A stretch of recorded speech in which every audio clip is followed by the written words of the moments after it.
So here we have the Nissan Qashqai automatic on a 63 plate. I'm going to start off by showing you around the outside of the car, and then we'll hop in and run through some controls on the inside. From the outside, you can see it's a 5-door car with alloy wheels and tinted windows. Let's start off inside the boot and then work our way around the rest of it from there.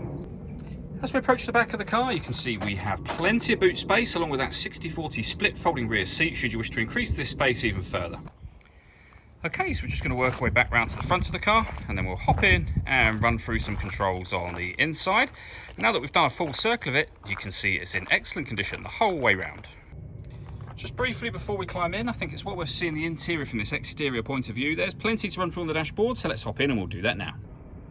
Okay, now that we're inside the car, we're going to start with the dials. On the left-hand side, we have the rev counter, and on the right-hand side, the speedometer. We have the fuel gauge over on that right as well, and coolant temperature gauge on the left. In the middle, you can see the trip computer, which includes the total miles of the car. They are 61,827. Right at the bottom of that section, you can see that it will show you what gear this car is in. As it's an automatic, we are in park at the moment, of course. If we back out to the steering wheel, we have controls on the left-hand side for things like your stereo, your phone. Over on the right-hand side, we have cruise control and speed limiter. And then over in the center, the main touchscreen for the car, which includes satellite navigation, as you can see. You can see it's a full colour display. It's a very, very easy system to use as well.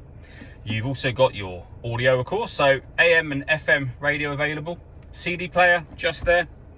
So plenty of ways to listen to your music overall in this car. And we have the main volume for the stereo over on the left-hand side here.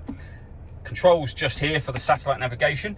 And on top of all of that, if you put the vehicle into reverse, you'll see we have a reversing camera on the right-hand side and a bird's eye view image on the left-hand side. Very easy to park with all of those cameras, as you can imagine. Working our way down, we then have the dual zone climate control. So you can adjust the passenger temperature, the driver temperature. You can increase and decrease the fan speed. You can determine what direction you'd like the air to be distributed in once it enters the car. Once you're happy with those settings, you can turn your air conditioning on, which it is at the moment, or off again by hitting the same button, or press auto. The car will now maintain the temperatures you've asked for, which you can hear it doing by taking full control of the fan speed for you. You can override that and put it on whatever setting you want it on here, whenever you like. We have a 12-volt charging socket, some storage just there, and then the gear lever for the fully automatic gearbox. And the last thing I wanted to mention is the panoramic glass roof. There's a button just here. Give that a push.